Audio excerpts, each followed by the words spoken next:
Всем привет, дорогие друзья! Сегодня готовлю густой ароматный суп с зажаркой на сале. Это настоящий вкус детства и домашней кухни. Нежная яичная затирка, картофель и ароматная зажарка из сала с луком. Это так вкусно! Не надо никакого мяса. Суп получается густой, сытный и невероятно уютный. Идеально подходит для обеда или ужина, а готовится он всего лишь за 15 минут. Друзья, пишите в комментариях, вы когда-нибудь пробовали такой суп? Если нет, обязательно его приготовьте. Это очень вкусно. Для рецепта мне понадобится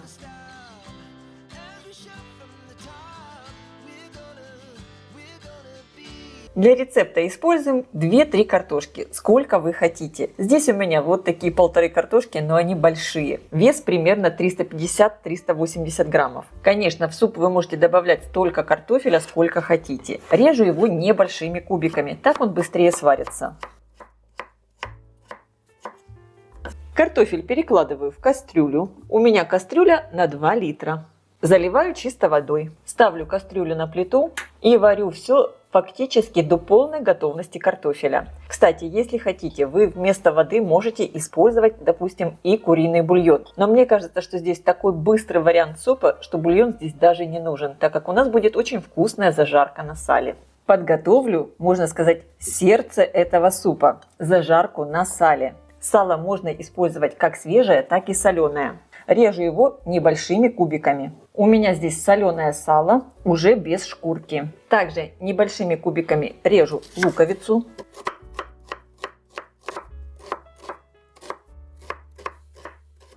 И мелко режу чеснок. Ставлю сковородку на плиту и сразу на холодную сковородку отправляю сало. Теперь включаю плиту, и именно сейчас из сала будет очень хорошо вытапливаться жир, когда оно будет постепенно нагреваться на сковороде. Вот именно зажарка на сале – это, наверное, один из самых главных компонентов в этом супе, который и делает этот суп таким вкусным. Сало хорошо вытопилось.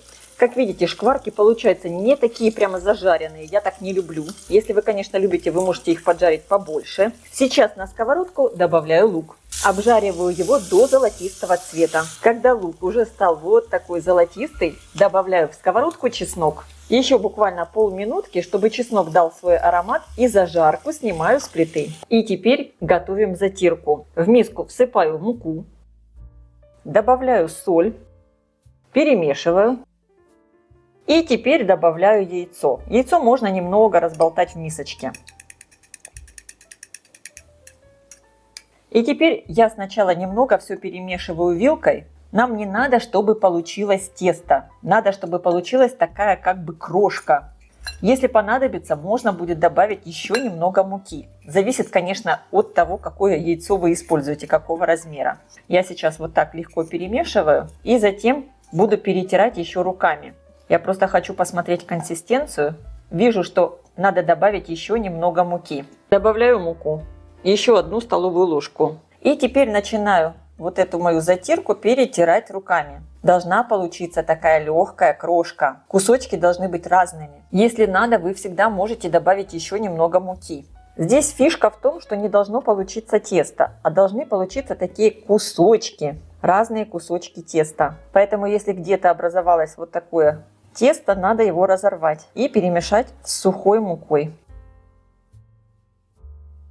Итак, посмотрите, какая получается в итоге затирка. Вот такие разные кусочки теста. И крошка, и кусочки теста небольшие. Получится как такие и галушки, и маленькие типа макарошки. В общем, я даже не знаю, как это назвать. Ну, вообще называется затирка. Видите, как это все должно выглядеть? Все готово. Есть такая одна небольшая хитрость. Можно излишки вот этой муки, которая здесь осталась, убрать через сито. Просто вот так вот хорошо стряхнуть. Видите, вот здесь остается мука, чтобы она потом не плавала у нас в супе. Картофель фактически уже полностью готов. Теперь я добавляю в мой суп затирку. Вот так вот ее всыпаю и перемешиваю. Варю на небольшом огне примерно минуты 3-4. Готовится все молниеносно. Добавляю в кастрюлю небольшой лавровый листик. Соль и перец я добавлю чуть позже, после того, как добавлю зажарку, так как сало я использую соленое. Посмотрите, как всплывают наверх кусочки теста. Бульон не получается мутным, так как стряхнули хорошо излишки муки. Теперь я добавляю зажарку с салом, попробую мой супчик на вкус и добавлю соль и перец.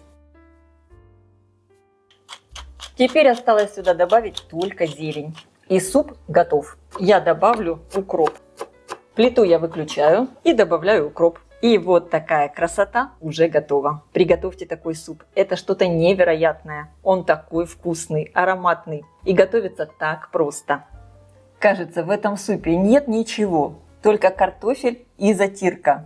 Нет мяса. Но он получается такой ароматный, такой вкусный. Обязательно его приготовьте. Я думаю, он вам тоже понравится. А я желаю всем приятного просмотра и приятного аппетита. Если видео вам понравилось, поставьте лайк, напишите комментарий и подпишитесь на мой канал, чтобы не пропустить новые интересные рецепты. Всем пока!